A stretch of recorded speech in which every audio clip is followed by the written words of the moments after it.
Maya wiped the sweat from her forehead as she rushed around her small apartment gathering her things. The clock on the wall showed 4:30 p.m., and she needed to be across town by 6 m. Her phone buzzed with a text from Tanya. Don't forget. All black attire, this is a big one. $300 for one night's work. Maya smiled at the message. $300 meant she could finally fix the leaky faucet in her bathroom and maybe even put a little aside for her daughter's birthday next month. As a single mom working 2 jobs, extra money like this was a blessing. She looked at the simple black dress laid out on her bed. It wasn't fancy, but it was elegant enough to work as server attire. She had bought it at a thrift store last year for job interviews. The dress fit her perfectly, highlighting her tall, slender frame. Auntie Lisa, I'm hungry, called her 7-year-old daughter Zoe from the living room. I'll be right there, sweetie, Maya replied. Let me call Auntie Lisa first to make sure she's on her way. Maya dialed her sister's number. Lisa had agreed to watch Zoe tonight while Maya worked the catering job. The phone rang 3 times before Lisa picked up. I'm already in the car, Lisa said before Maya could speak. I know you're worrying. I'll be there in 10 minutes. You're a lifesaver, Maya said, relief washing over her. There's mac and cheese in the fridge. Zoe needs to finish her homework before TV and… Maya, we've done this before, Lisa interrupted with a laugh. Go make your money. We'll be fine. After a quick shower, Maya put on her dress and applied a light touch of makeup. She pulled her curly hair back into a neat bun. Professional and practical for a night of serving food and drinks. She grabbed her comfortable black flats. No way was she going to spend hours on her feet in heels. Lisa arrived right on time, giving Maya a quick hug before shooing her out the door. You look great. Now go, or you'll hit traffic. Maya kissed Zoe goodbye, promising to tell her all about the fancy house in the morning. Then she was out the door, her small purse containing just the essentials, phone, ID, and a granola bar for later. The drive across town took her from her modest neighborhood to the wealthy side of the city. As the scenery changed from apartment buildings to sprawling estates, Maya felt like she was entering another world. She followed her GPS down tree-lined streets where each house was hidden behind tall gates and hedges. When she finally turned onto Oakwood Drive, she gasped. The houses here weren't just big, they were massive, more like small hotels than homes. She double-checked the address Tanya had sent her, 1280 Oakwood Drive. According to the GPS, it was just ahead on the right. The iron gates were already open with a security guard checking names against a list. Maya rolled down her window. I'm with Elegant Eats Catering, she said. Maya Johnson. The guard scanned his list and nodded. Staff parking is around back. Follow the driveway all the way to the right. As Maya drove through the gates, the house came into full view. It wasn't just a mansion. It was a modern-day palace with gleaming white walls and massive windows that reflected the late afternoon sun. A fountain stood in the center of the circular driveway, water dancing in perfect arcs. Who needs this much house? She muttered to herself as she parked in the designated area, where several catering vans were already unloading. She spotted Tanya directing a team of workers carrying trays and equipment. Tanya was a tornado in human form, short, energetic, and always moving. She'd started her catering business 5 years ago with just herself in a kitchen and now employed dozens of people for events like this. Maya had worked for her off and on when extra money was tight. Maya, thank goodness, Tanya called out, waving her over. We're short-staffed tonight. One of my regular servers called in sick. I need you on drink service. I thought I was doing food, Maya said, following Tanya into the house through a side entrance. Change of plans, drinks are easier. Just smile, offer champagne, and keep moving. The kitchen is fully stocked, and there's a bar set up in each main room. They entered through what must have been a service entrance. But even this part of the house was luxurious with marble floors and artwork on the walls. Maya followed Tanya through a maze of hallways until they reached the kitchen, which was bigger than Maya's entire apartment. A dozen people in black attire were busy preparing food, arranging flowers, and organizing serving trays. The kitchen was state-of-the-art with multiple ovens, giant refrigerators, and countertops that seemed to stretch for miles. This is Richard Harrington's place, Tanya explained as she handed Maya a small black apron. Tech millionaire, Made his fortune with some app that helps people invest or something. Tonight is a big deal. He's looking for new investors for his latest project. How many guests? Maya asked, tying the apron around her waist. About 200. The who's who of the business world, plus celebrities, politicians, you name it. Just remember, be invisible unless someone needs something, then be super attentive. Tanya showed Maya the bar setups and introduced her to the bartender, a friendly guy named David who would be preparing the drinks for her to serve. Champagne trays are here, David explained, showing her the elegant crystal flutes. We start with champagne, then move to wine and cocktails as the night progresses. If anyone asks for something special, just bring them to me. For the next hour, Maya helped set up, arranging glasses, stocking ice, and learning the layout of the enormous house. The main party would take place in 3 connected areas: the grand foyer, the living room, which was the size of a small hotel, lobby, and the back terrace overlooking the pool and gardens. As 6 o'clock approached, Maya took a moment to step outside for some fresh air. The back gardens were stunning, with perfectly manicured lawns, exotic flowers, and subtle lighting that was just starting to glow as dusk fell. A large pool glimmered in the center, its water so still it looked like glass. Must be nice, she said quietly to herself, imagining what it would be like to live in such luxury. She thought of her own apartment with its leaky faucet and temperamental air conditioning. One room in this house probably cost more than she'd make in 10 years. The sound of cars arriving at the front of the house broke her reverie. Guests were starting to arrive. Maya took a deep breath, straightened her dress, and headed back inside. It was time to work. As she passed through a side door, she nearly collided with a tall man in an expensive suit. "Sorry," she said quickly, stepping back. "No problem at all," the man replied with a warm smile. He had kind eyes and salt and pepper hair. "I'm just trying to find a moment of peace before my guests arrive." With a jolt, Maya realized this must be Richard Harrington himself, the owner of this incredible house and host of tonight's party. He didn't look like a typical millionaire, at least not like the ones she'd seen in movies. He looked normal, friendly even. "The gardens are beautiful," she offered, not sure what else to say. "Thank you. They're my pride and joy, actually. I do some of the work myself. It helps me think." He glanced at his watch.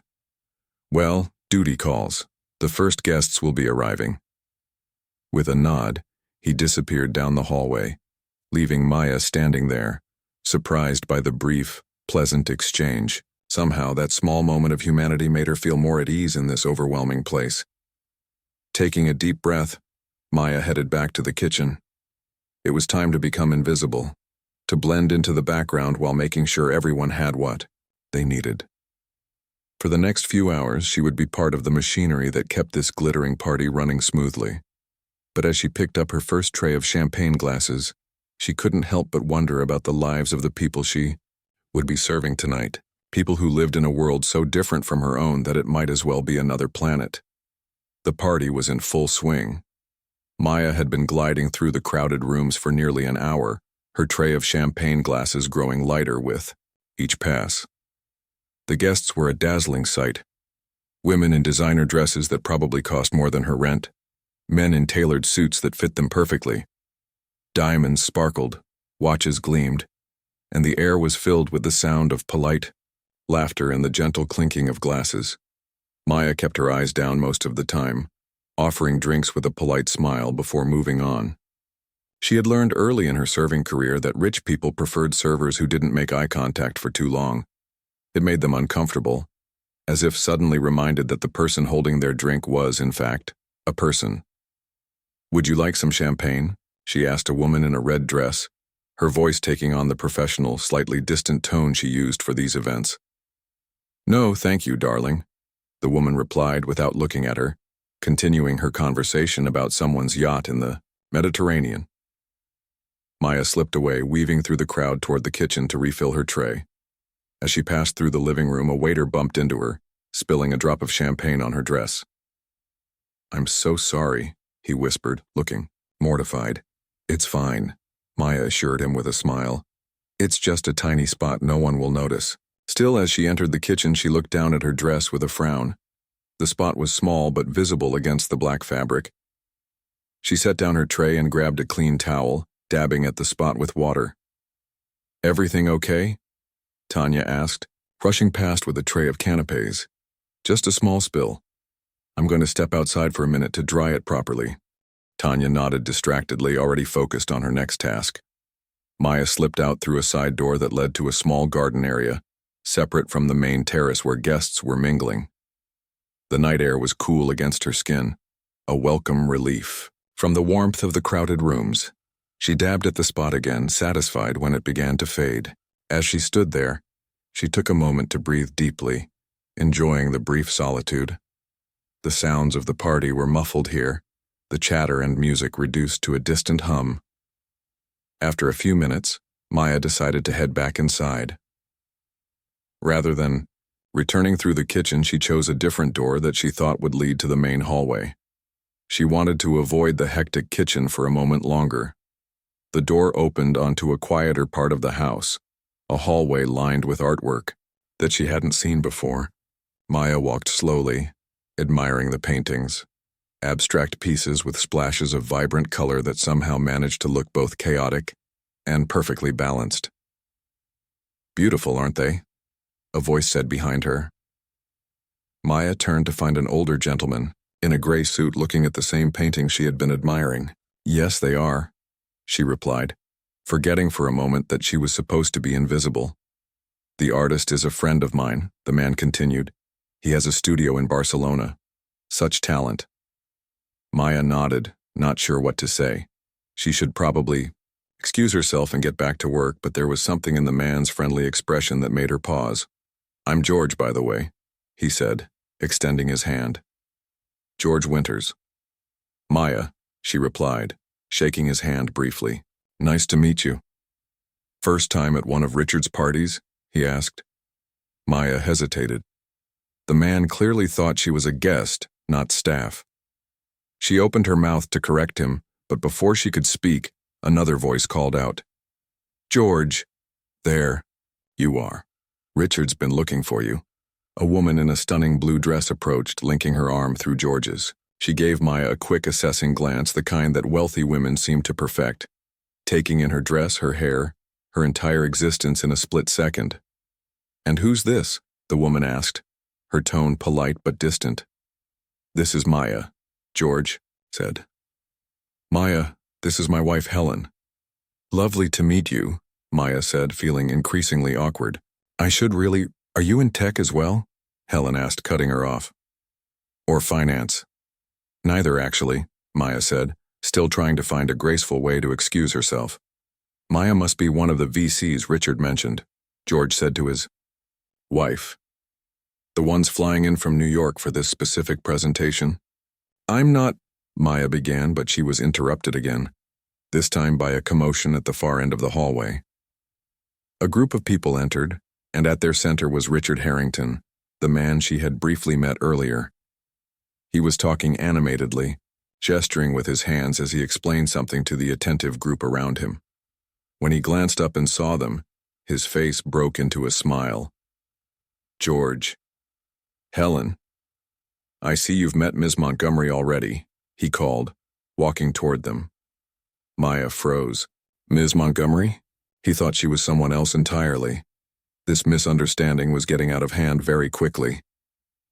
"Richard, darling," Helen said, air-kissing Richard on both cheeks. "We were just getting acquainted." Richard turned to Maya, his eyes bright with interest. "I'm so glad you could make it, Ms. Montgomery. I was worried when your assistant said you might not be able to attend." Maya opened her mouth to correct him, to explain that she was just a server who had stepped outside for a moment and gotten lost, but something stopped her. The way Richard was looking at her, with genuine respect and interest, was so different from how people usually looked at her. For a brief moment, she was being seen as someone important, someone worth listening to. "Please, call me Maya," she said instead, her heart pounding. What was she doing? She should tell the truth right now. "Maya, then," Richard said with a warm smile. "I'm thrilled you're here. I've been looking forward to discussing my new project with you. Your reputation precedes you. Maya swallowed hard. Whoever this Ms. Montgomery was, she was clearly someone important in Richard's world. Someone with influence and power. Someone who couldn't be more different from Maya Johnson, single mother and part-time server. I'm looking forward to hearing about it, she managed to say, her voice surprisingly steady despite the panic rising in her chest. Excellent. Let me introduce you to some people you should know, Richard said, gently taking her elbow and guiding her toward the main party area. Maya glanced back at the door that would lead to the kitchen, to where she should be. She could see a few servers moving efficiently through the crowd, trays balanced expertly on their palms. Tanya would be wondering where she was. She should stop this right now. But as Richard led her into the living room, introducing her as Alicia Montgomery, the brilliant venture capitalist from New York, Maya found herself nodding and smiling, shaking hands and accepting the respectful gazes of people who would normally look right through her. Ms. Montgomery, Maya is known for backing unconventional founders, Richard was saying to an older man with silver hair. She has an eye for the kind of disruptive innovation we're all looking for. The man nodded appreciatively, looking at Maya with new interest. I'd love to hear your thoughts on the current AI startup boom, he said. Overvalued bubble or genuine revolution? Maya felt a moment of pure panic. What would a venture capitalist say to that? She had no idea. She'd read articles about artificial intelligence, of course, but nothing that would qualify her to have an expert opinion. But then she thought about the conversation she'd had with her neighbor last week, a computer science student who couldn't stop talking about the limitations of current AI systems. He had strong opinions about what was hype and what was substance. I think there's a bit of both happening, she said carefully. There's genuine innovation, but also a lot of companies slapping an AI label on fairly conventional software to attract investment, the man chuckled. Couldn't agree more. Refreshing to hear someone cut through the hype. Richard beamed at her, clearly pleased with her response. This is exactly why I wanted you here tonight, Maya. You see things clearly. As they moved through the room, Maya found herself in conversations about market trends, investment strategies, and technological innovations. Each time someone asked her a direct question, she felt that flash of panic, followed by a strange calm as she drew on bits of knowledge from books she'd read, documentaries she'd watched, and conversations she'd overheard while serving at other events like this one. She had always been observant, filing away information without really thinking about it. Now those fragments were coming together, allowing her to respond in ways that seemed to satisfy the people around her. She wasn't pretending to know more than she did. Instead, she was offering perspectives that these people, in their bubble of wealth and privilege, hadn't considered. What fascinates me, she said to a woman who had asked about renewable energy investments, is how rarely we consider the practical realities of implementation. The technology is advancing rapidly, but there are real-world barriers that investors often overlook. The woman tilted her head, interested. Such as the fact that many people can't afford the upfront costs of solar panels, even if they would save money in the long run, or that apartment dwellers have no say in their building's energy choices. Solutions that address these everyday realities could open up huge markets that are currently untapped. It was something Maya had thought about often, how the shiny future promised by technology seemed designed for people who already had advantages, not for people like her who lived paycheck to paycheck. The woman was nodding slowly. That's an excellent point. Most of the pitches I see focus on efficiency improvements or cost reductions at scale, not accessibility for average consumers. Maya smiled, feeling a strange mix of validation and guilt. She was having conversations she had no right to be having, with people who would never normally listen to her opinions. Yet her perspective, the perspective of someone who lived outside the wealthy bubble, was exactly what made her insights valuable to them.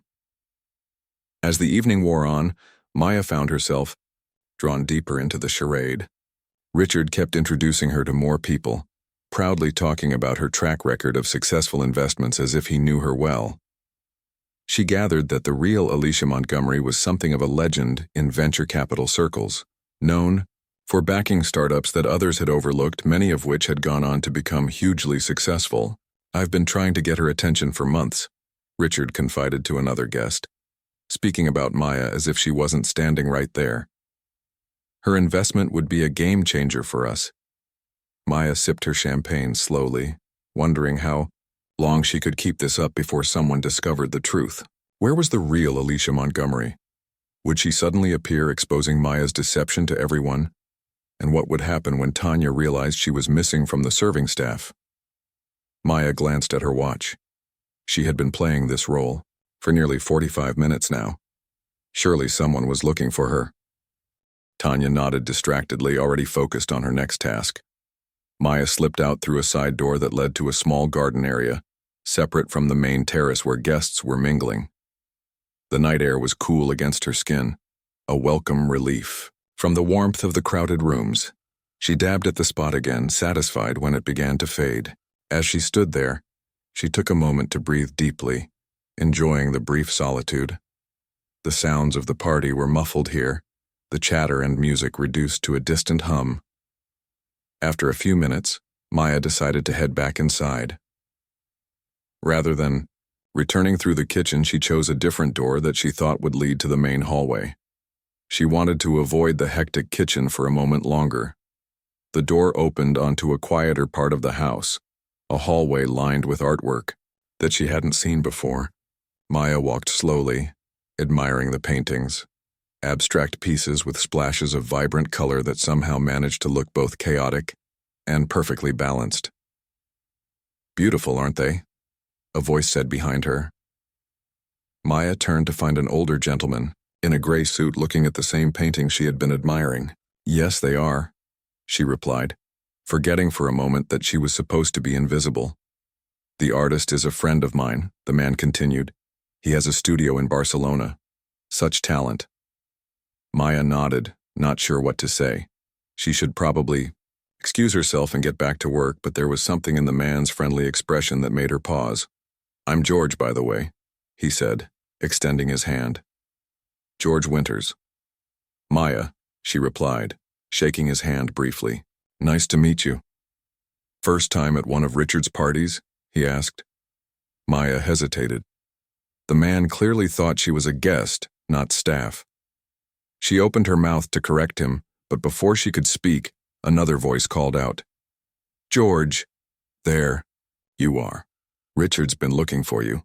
A woman in a stunning blue dress approached, linking her arm through George's. She gave Maya a quick assessing glance, the kind that wealthy women seem to perfect, taking in her dress, her hair, her entire existence in a split second. "And who's this?" the woman asked, her tone polite but distant. "This is Maya," George said. "Maya, this is my wife Helen." "Lovely to meet you," Maya said, feeling increasingly awkward. Are you in tech as well?" Helen asked, cutting her off. "Or finance?" "Neither, actually," Maya said, still trying to find a graceful way to excuse herself. "Maya must be one of the VCs Richard mentioned," George said to his wife. "The ones flying in from New York for this specific presentation?" "I'm not," Maya began, but she was interrupted again, this time by a commotion at the far end of the hallway.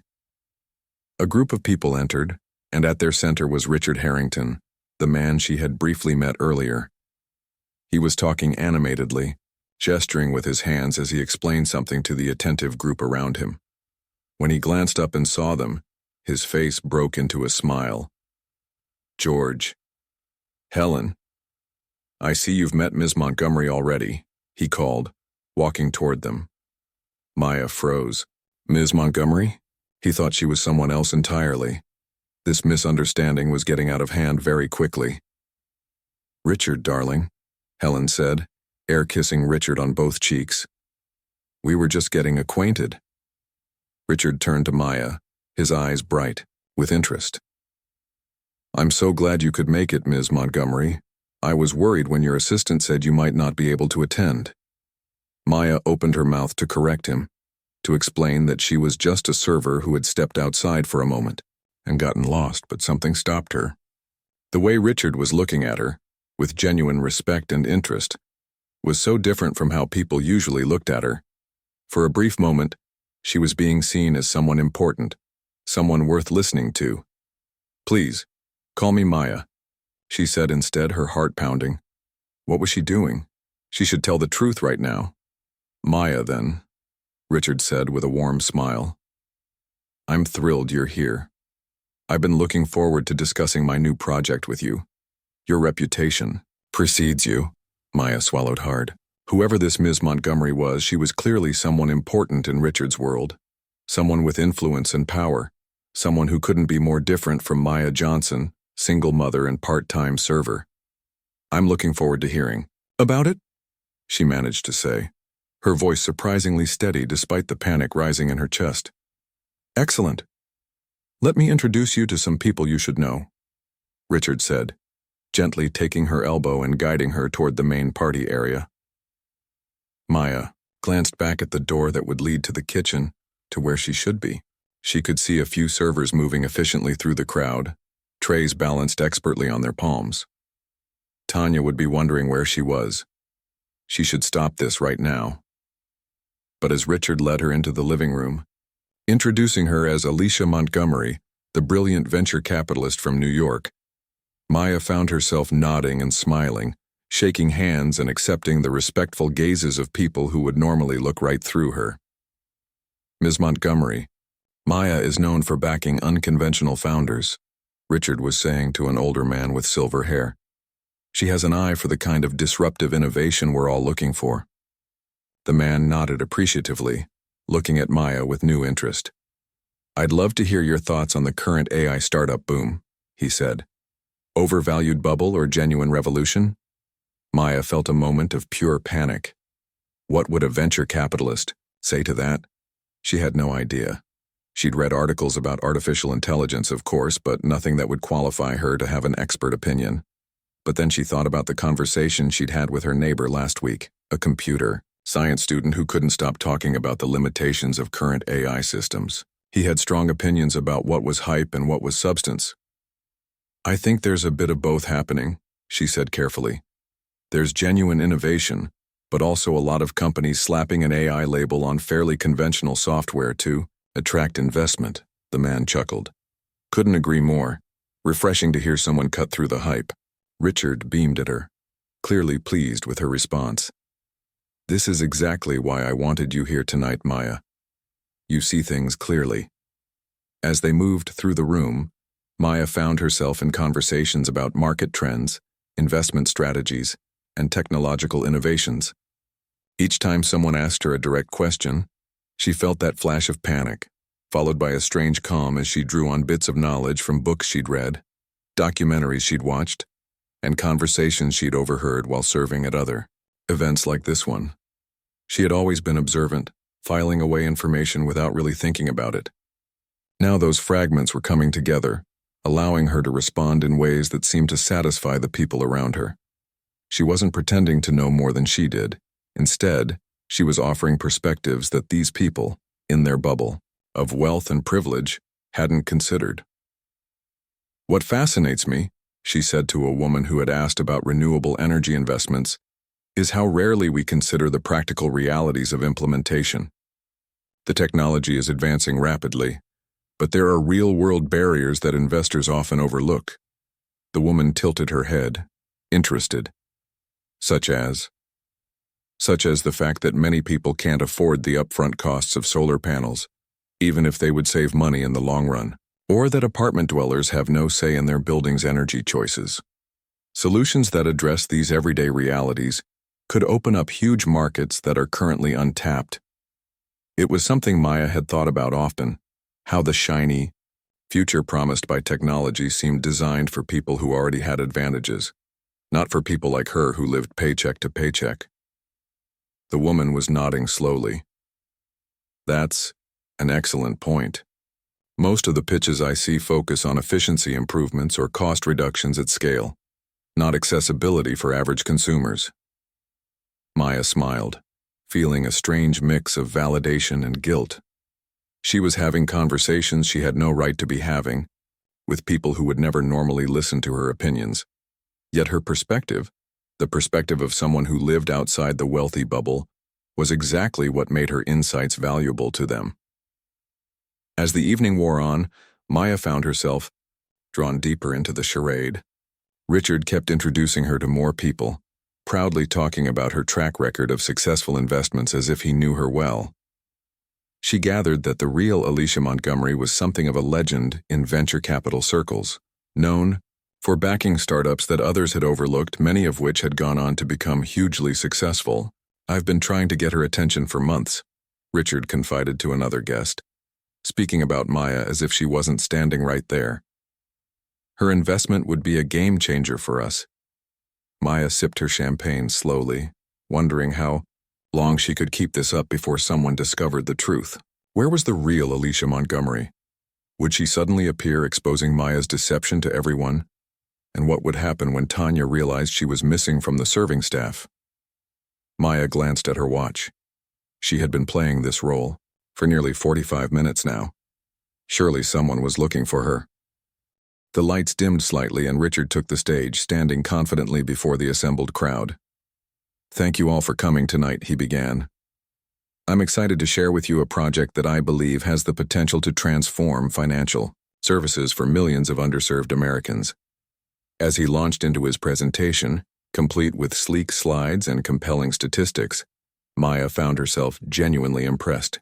The platform he was describing could actually help people like her, people who lived in the financial shadows, without the stability and predictability that traditional banking systems required. "The potential market is enormous," Richard was quote saying. 60 million Americans either don't have a bank account or rely primarily on alternative financial services like check cashing stores and payday loans. Maya knew these statistics from her own life and the lives of her friends and neighbors. The woman who cashed her checks at the grocery store because banks charged too many fees. The man who took out payday loans when his car broke down because he had no emergency savings or credit card to fall back on. Richard's presentation was polished and persuasive, focusing on both the social impact and the business opportunity. Yet Maya could see gaps in his understanding, assumptions about how people would use the service that didn't quite align with the realities she knew. When he opened the floor for questions, several hands shot up. The questions were technical and financially focused, about revenue models, growth projections, and competitive advantages. Richard handled them smoothly, clearly prepared for this type of inquiry. Then, to her surprise, he looked directly at her. "Maya, I'd be interested in your perspective. What are we missing?" All eyes turned to her. Maya felt a moment of panic, but then a strange calm settled over her. She might not be Alicia Montgomery, venture capitalist, but she was exactly the kind of person this product was supposedly designed to help. "I think the concept is strong," she began, her voice clear in the quiet room. "But there are practical issues to consider. For example, many people in this market are paid in cash, especially those working multiple part-time jobs. How will your platform accommodate cash deposits without requiring users to visit a bank?" Richard blinked, looking momentarily thrown by the question. "That's a crucial point we need to address. We've been exploring partnerships with retail locations for cash acceptance." "And what about trust?" Maya continued, gaining confidence. "Many people in this market have had negative experiences with financial institutions. They've been hit with unexpected fees, had accounts closed without explanation, or been denied services. How will you overcome that well-earned skepticism?" True. Murmur went through the room.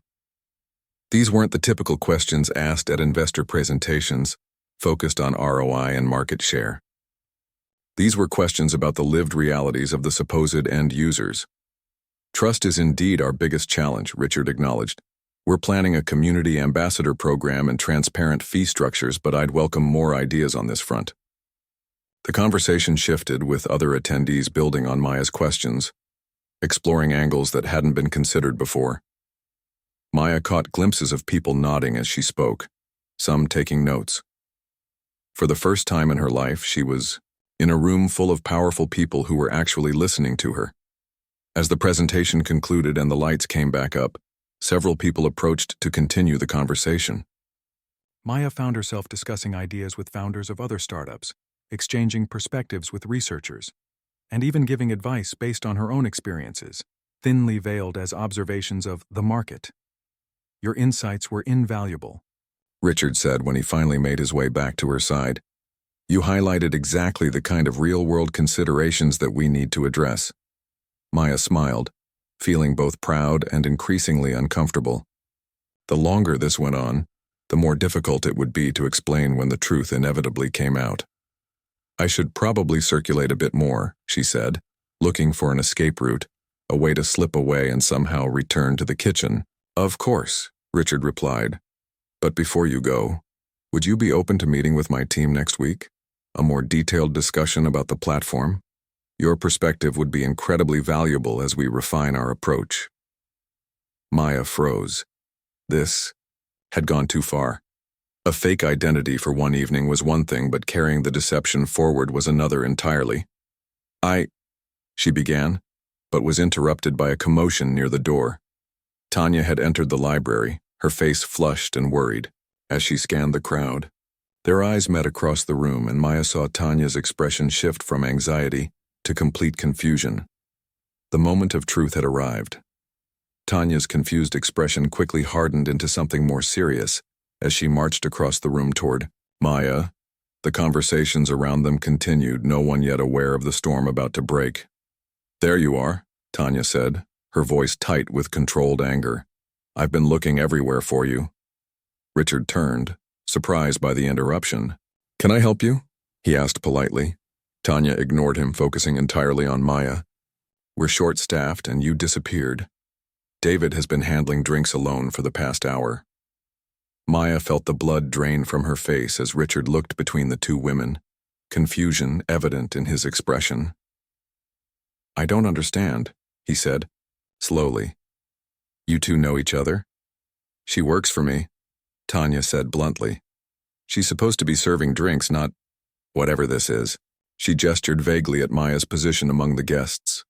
A heavy silence fell over their immediate area as nearby conversations died away, people turning to watch the unfolding scene. Maya could feel their eyes on her, curiosity and confusion giving way to something colder as understanding dawned. Your staff? Richard asked, his voice carefully neutral but his eyes betraying his confusion. Not Alicia Montgomery? Maya wanted the floor to open up and swallow her whole. The faces around her, faces that minutes ago had been friendly, interested, respectful, now showed a range of emotions from embarrassment to disgust to something like betrayal. I tried to tell you, she began, her voice small. When you first called me Ms. Montgomery, I was going to correct you, but then you decided to lie instead, said a sharp voice from behind her. Maya turned to see an elegantly dressed woman with short gray hair and piercing eyes. She carried herself with unmistakable authority, the kind that comes from years of being the most powerful person in most rooms. I'm Alicia Montgomery, the woman said coolly. I arrived late due to a delayed flight. Imagine my surprise when I was told someone was already here using my name. The room had gone completely silent now, everyone watching the drama unfold. Maya felt sick with shame and regret. What had she been thinking? That she could get away with this charade? That it wouldn't end exactly like this, with public humiliation? I didn't claim to be you, Maya said, finding her voice despite her racing heart. People assumed, and I didn't correct them. It sounded pathetic even to her own ears, which is the same as lying, Alicia Montgomery replied, her tone making it clear she was not interested in semantic distinctions. Richard was still staring at Maya, his expression a complex mix of emotions she couldn't quite read. Confusion, certainly. Disappointment. But something else too, something that might have been curiosity. Richard, I'm so sorry about this. Tanya jumped in, her business owner instincts kicking in as she tried to manage the situation. I had no idea Maya was up here pretending to be a guest. She's one of my servers, and I assure you this is completely unacceptable. She'll be terminated immediately, of course. Terminated. The word hit Maya like a physical blow. 300. dollars she desperately needed, gone in an instant. And who knew what effect this would have on her future employment opportunities? Tanya knew many of the catering companies in town. "I should go," Maya said quietly, wanting nothing more than to escape the judging eyes all around her. "I'm sorry for the confusion." As she turned to leave, her cheeks burning with humiliation, Richard's voice stopped her. "Wait." Maya froze, then slowly turned back to face him, bracing herself for whatever was coming next. Anger, accusations, perhaps even threats of legal action for her deception. Instead, Richard was looking at her with an expression she couldn't quite place.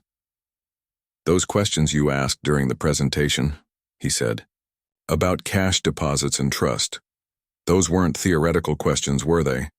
They came from personal experience." Maya hesitated, then nodded. "Yes, they did. And your insights about the financial challenges faced by people with irregular incomes, that wasn't something you read in a research paper. That's your life."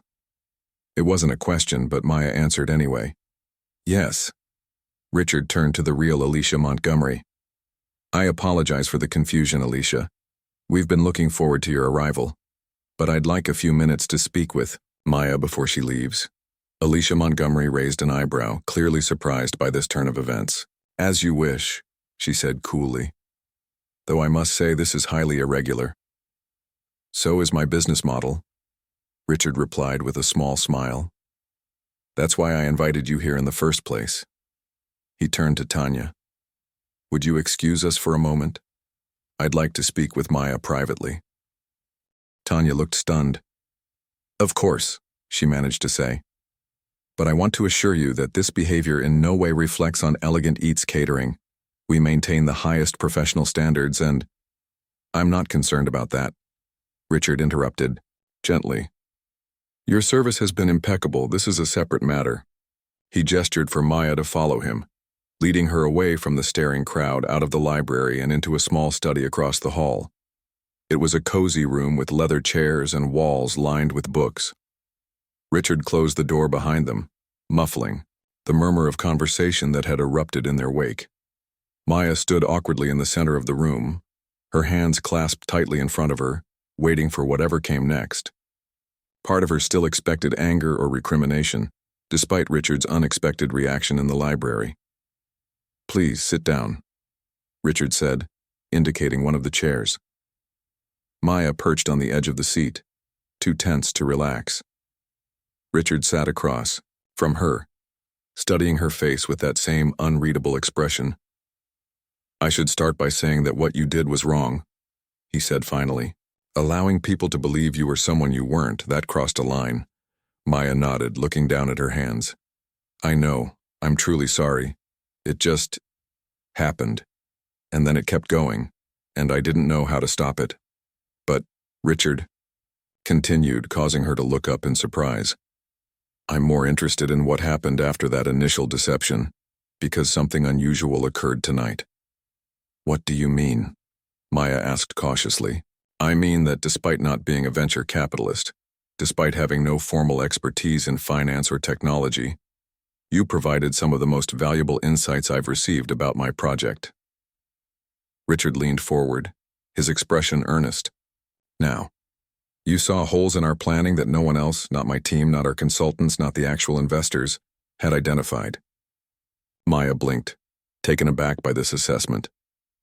"I was just asking questions based on my own experience." "Exactly," Richard said, a note of excitement entering his voice. "Your own experience as someone who actually faces the problems we're trying to solve. Do you know how rare that is in my world?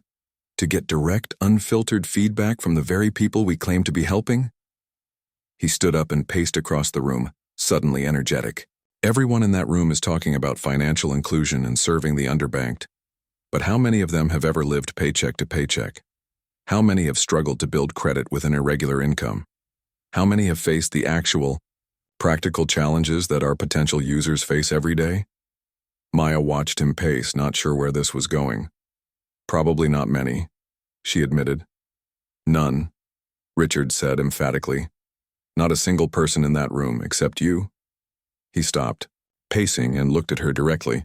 That's why your questions were so much more insightful than anyone else's. You weren't theorizing. You were speaking from lived reality. Maya felt a strange mix of emotions, embarrassment at being so transparent, but also a flicker of pride that her perspective had been valuable, even if offered under false pretenses. "What's your background?" Richard asked suddenly. "Your education, your work experience." Maya hesitated, then decided there was no point in anything but complete honesty now. "I have a high school diploma and about a year of community college before I had to drop out. I worked 2 jobs, part-time at a daycare center during the week, and serving jobs like this one on evenings and weekends when I can get them. I have a 7-year-old daughter."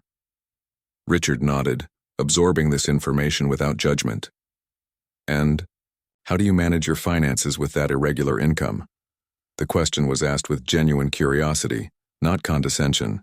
Maya found herself explaining the complex juggling act that was her financial life. The careful tracking of bill due dates, the strategic decisions about which expenses could be delayed when money was tight, the impossible choices between immediate needs and long-term security.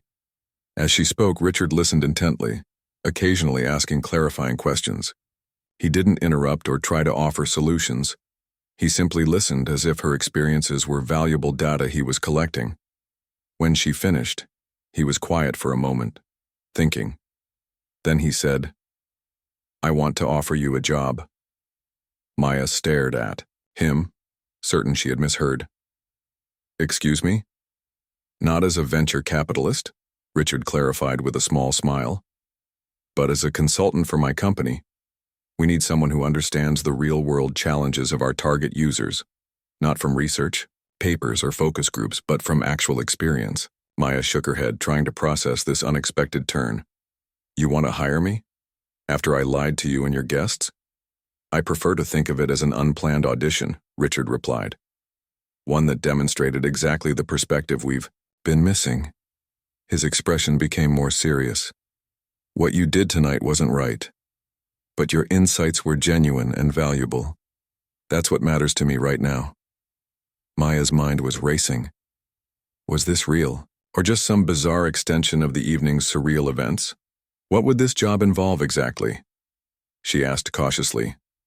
"Initially, reviewing our platform design and highlighting practical issues we might have overlooked. Participating in product development meetings to provide user perspective, eventually perhaps helping us develop community outreach strategies." Richard spread his hands. "The specifics we can figure out as we go. What's important is your perspective, the lived experience you bring that none of our current team has." "And the pay?" Maya asked, practical concerns asserting themselves despite her shock. Richard named a figure that made Maya's eyes widen, more than double what she currently made from both her jobs combined. "That's very generous," she managed to say. "It's market rate for specialized consulting," Richard replied matter-of-factly. "Your expertise has value, Maya, real value." Maya sat back in her chair, overwhelmed. This evening had veered so far from anything she could have imagined when she arrived to serve drinks just a few hours ago. "What about Tanya?" she asked. "And the real Alicia Montgomery? They're both pretty upset with me right now." Richard considered. "I'll speak with Tanya. As for Alicia," he smiled slightly, "she appreciates directness and authenticity, even when it comes in unexpected forms. Once I explain the situation, I think she'll understand." Maya wasn't so sure about that, but she didn't argue.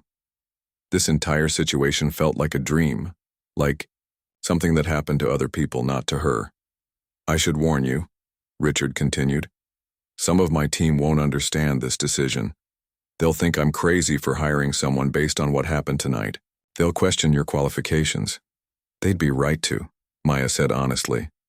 "I don't have the kind of background people in your industry usually have." "That's exactly why I want to hire you," Richard countered. "We have plenty of people with the usual backgrounds. What we don't have is someone who truly understands the problems we're trying to solve." He leaned forward. "Maya, for the past hour you've been the most valuable person in that room for my project, not despite your background but because of it." The conviction in his voice was impossible to dismiss. Maya felt something shift inside her, a recognition that perhaps her experiences, her perspective, her life had value in ways she hadn't fully appreciated before. "I need to think about this," she said finally. "It's a lot to take in." Richard nodded. "Of course. Take whatever time you need." He pulled out a business card and handed it to her. "My direct number is on there. Call me when you've decided or if you have any questions." Maya took the card, looking down at the embossed lettering that felt almost unreal between her fingers. "We should probably go back out there," she said, suddenly remembering the scene they had left behind. "People will be wondering what's happening." "Let them wonder," Richard said with a shrug. "But yes, we should return. Are you ready to face everyone?" Maya took a deep breath, steeling herself. The thought of walking back into that room, facing all those judgmental stares, was daunting. But something had changed. The shame she had felt earlier had been replaced by something else. Not pride exactly, but perhaps a newfound sense of her own worth. "Yes," she said, standing up straight. "I'm ready." As they walked back toward the library, Maya noticed that her hands were steady, her steps sure. Whatever happened next, whether she took this unexpected job offer or not, something fundamental had shifted in how she saw herself and her place in the world. Richard paused at the library door, looking at her with that same thoughtful expression he'd worn throughout their conversation. "You know," he said quietly, "the most valuable insights often come from the most unexpected places. Tonight was a reminder of that." Then he opened the door, and together they stepped back into the room where Maya's deception had been revealed, but also where her voice had finally been heard. 3 weeks had passed since that extraordinary night at Richard Harrington's mansion. Maya sat at her small kitchen table, a cup of coffee in one hand and her phone in the other, scrolling through her calendar for the day ahead. 2 meetings, a conference call, and a product review session, all for her new role as user experience consultant at Harrington Financial Technologies. She still couldn't quite believe how drastically her life had changed. After that night, she had taken a weekend to think through Richard's surprising job offer, discussing it with her sister Lisa, who had alternated between shocked disbelief and delighted laughter at the story of what had happened. "Only you could go to work as a server and come home with a consulting job," Lisa had said, shaking her head in amazement. Maya had called Richard on Monday morning, accepting the position, but requesting a week's notice at her other jobs. He had agreed immediately and arranged for her to start the following week. The transition hadn't been entirely smooth. Her first day at the gleaming downtown office had been intimidating. The glass and steel building a world away from the daycare center where she had worked for the past 3 years. She had stood in the lobby for several minutes, fighting the urge to turn around and leave, before gathering her courage and approaching the reception desk. The team's reactions had been mixed, just as Richard had warned. Some welcomed her warmly, intrigued by her unusual path to the company.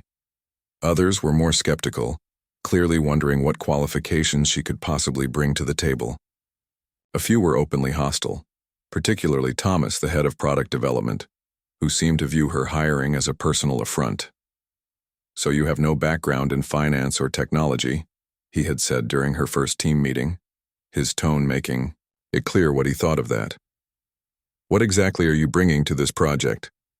Before Maya could respond, Richard had stepped in. "Perspective," he said firmly. "Maya brings the exact perspective our users have, something none of us can claim. Her insights have already improved our planning significantly." Despite Richard's support, Maya had spent that first week feeling like an imposter. Ironic, given how she had gotten the job in the first place.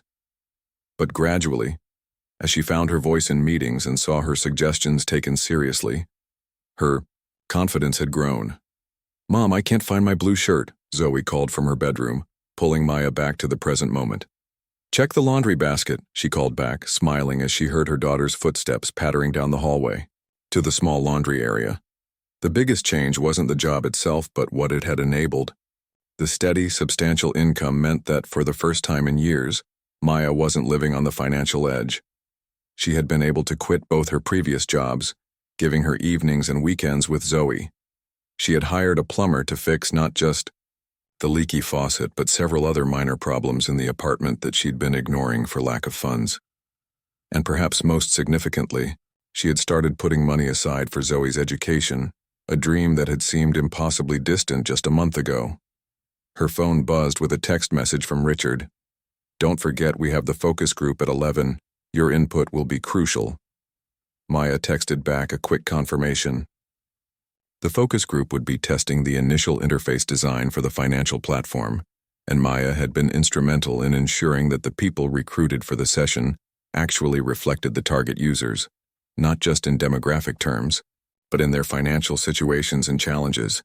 "Found it," Zoe declared triumphantly, emerging from the hallway with her favorite blue shirt. At 7, she was a miniature version of Maya, with the same curly hair and bright, observant eyes. "Good job. Now hurry and get dressed. Auntie Lisa will be here in 20 minutes to take you to school." Since starting the new job, Maya had arranged for Lisa to handle the school drop-off, while Maya did the afternoon pickup. It was just one of many small adjustments they'd made to their routine, all of which seemed to be working better than the constant scramble of before. As Zoe disappeared back into her room, Maya's thoughts returned to the night that had changed everything. She had spoken with Tanya the day after the party, apologizing sincerely for her actions. To her surprise, Tanya had been understanding. "Richard Harrington called me personally to explain," Tanya had said. "I've never had a client praise a server for disappearing mid-shift before." She had laughed, shaking her head. "Only you, Maya. Only you could pull this off." The conversation with the real Alicia Montgomery had been more challenging. Richard had arranged a meeting at his office, where Maya had apologized directly to the formidable venture capitalist. Alicia had listened with a coolly assessing expression. "What you did was unethical," she had said bluntly when Maya finished speaking. "But I'm more interested in why Richard found your insights so valuable. Tell me about your perspective on his platform." That conversation had turned into an hour-long discussion about financial inclusion and the practical barriers faced by people with limited resources. By the end, Alicia's initial frost had thawed considerably. "You have a unique vantage point," she had acknowledged, "and the courage to speak truth to power, apparently. Those are rare qualities." Her lips had curved in a slight smile. "Though, perhaps next time find a more conventional way to get a seat at the table." The doorbell rang, signaling Lisa's arrival. Maya opened the door to find her sister yawning widely. "Morning," Lisa mumbled. "Coffee?" "Already made," Maya replied, gesturing toward the kitchen. "Help yourself." As Lisa poured herself a cup, Maya called to Zoe to hurry up. The morning routine was a carefully choreographed dance now, time to get everyone where they needed to be. "So how's the fancy job going?" Lisa asked, taking a sip of her coffee. "Still glad you crashed that party?" Maya laughed. "I didn't crash it. I was working. Until you weren't," Lisa pointed out with a grin. "It's going well," Maya admitted. "Really well, actually. Yesterday I had this idea about how to simplify the onboarding process, and the whole team just listened. They actually implemented it right there in the meeting." Lisa raised her eyebrows, impressed. "Look at you, Ms. Corporate Consultant." "It's not like that," Maya protested. "I'm still me. I'm just being heard now." And that was the heart of it, she realized.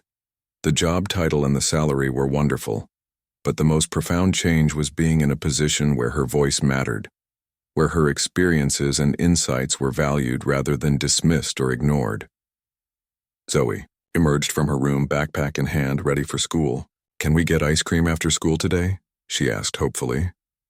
"Maybe," Maya said, smiling at her daughter's transparent attempt. "Let's see how the day goes." After hugs and goodbyes, Lisa and Zoe departed, leaving Maya to finish getting ready for work. As she gathered her laptop and notes, her phone buzzed again. This time it was a group text from the development team, sharing the latest user testing results and asking for her input before the morning meeting. Maya smiled as she typed a response. 3 weeks ago, no one would have thought to ask for her opinion on anything more significant than which wine to serve with dinner. Now her perspective was being actively sought out by a team of highly educated professionals. The irony wasn't lost on her. She had gotten this opportunity by pretending to be someone she wasn't, yet the value she brought was entirely based on who she actually was. Her lived experiences, the very things that had often felt like disadvantages in life, were now recognized as a unique form of expertise. As she locked her apartment door and headed toward the bus stop, Maya thought about the meeting ahead. The focus group would be testing whether the app's interface was truly intuitive for people without technical backgrounds. Maya had already suggested several modifications based on her own experiences, but she was eager to hear from the wider group. The morning air was crisp, the sky clear blue above the city buildings. Maya took a deep breath, feeling a sense of purpose that had been missing from her life for a long time. She had always worked hard, always done her best with the opportunities available to her.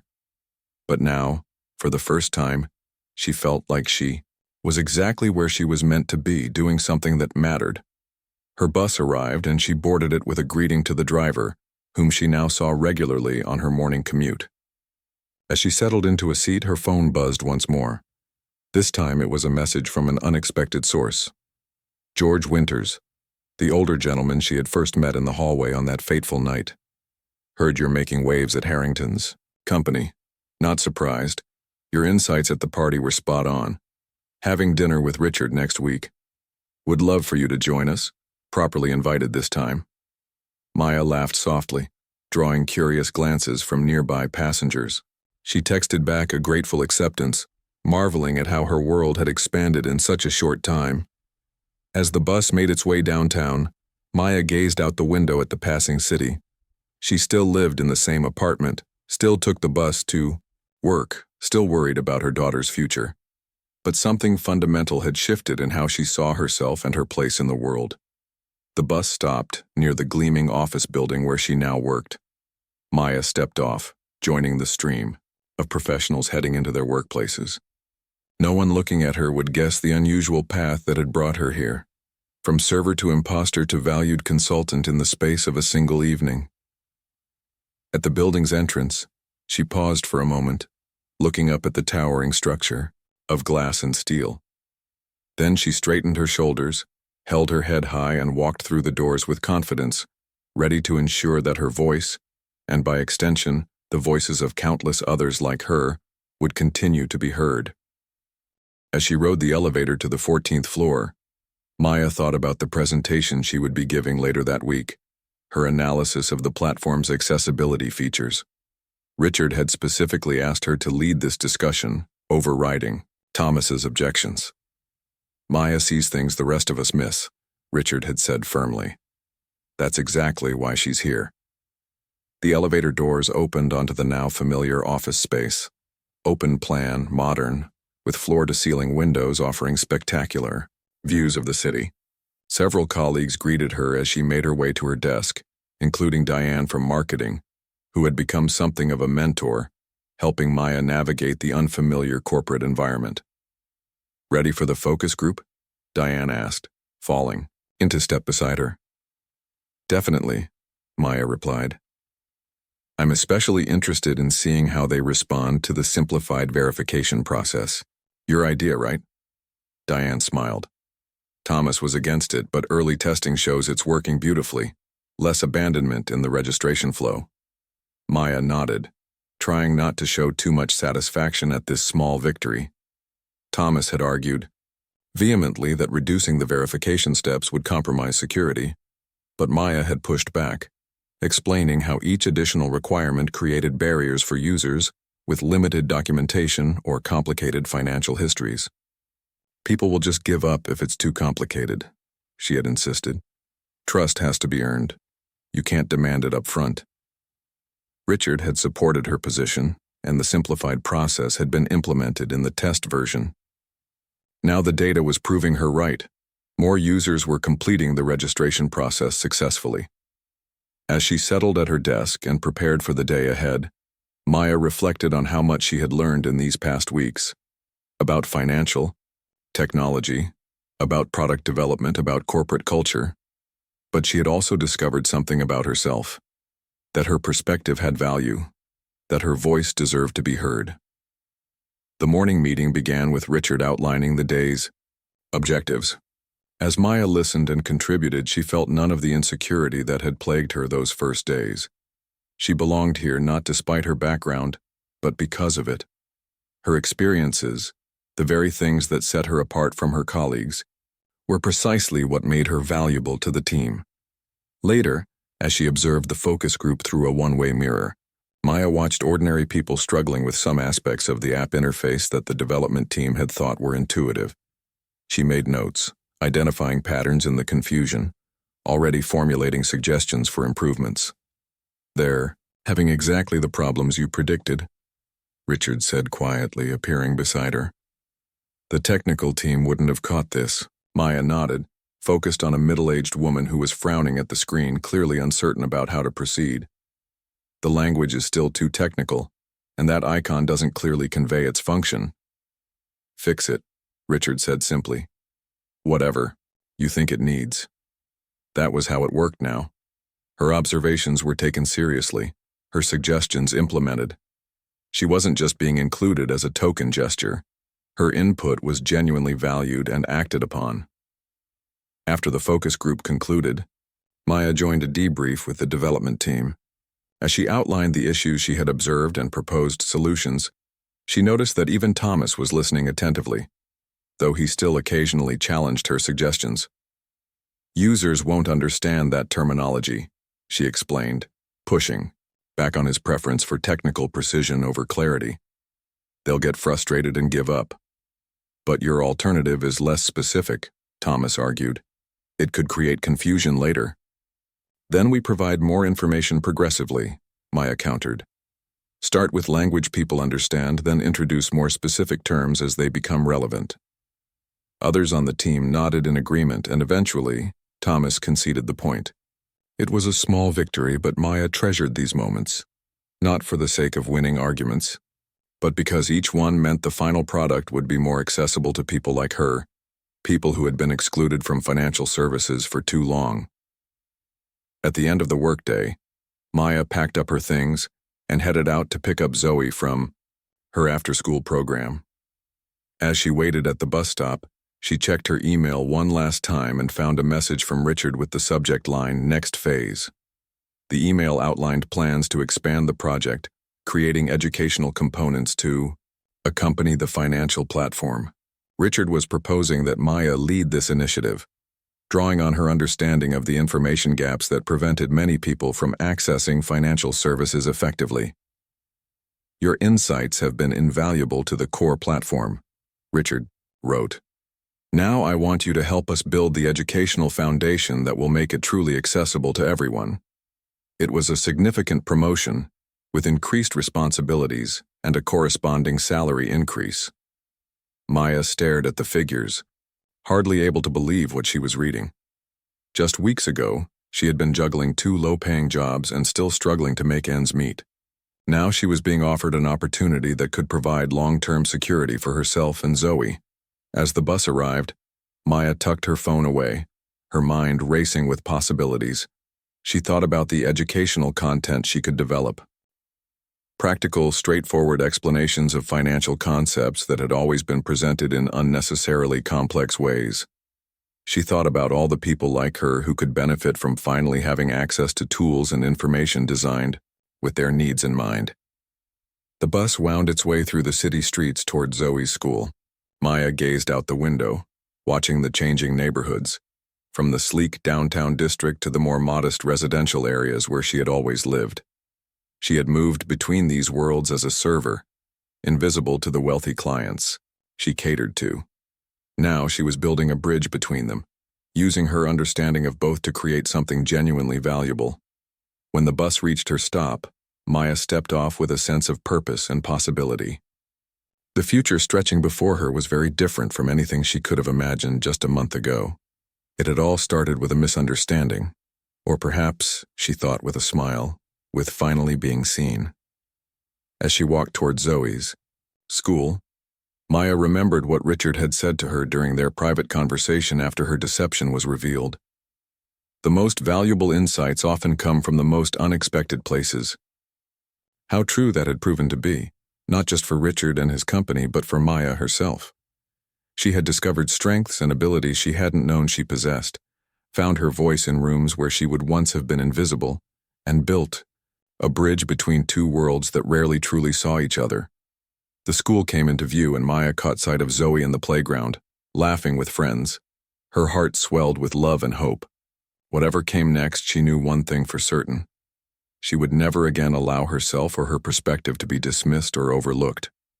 She had found her place at the table, and she wasn't going anywhere. "Mom!" Zoe called, spotting her and running over with a wide smile. "Can we get that ice cream now?"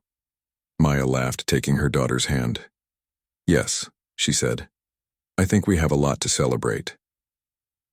As they walked hand in hand toward the ice cream shop, Maya thought about the winding path that had led her here. One night, one party, one split-second decision not to correct a misunderstanding, and everything had changed. But perhaps the real change had been in how she saw herself. Not as someone who didn't belong in those rooms full of powerful people, but as someone whose unique perspective was exactly what they needed. Not as an imposter pretending to be someone else, but as herself, with all the value that her experiences and insights could bring. And that, Maya realized, was the most unexpected outcome of all.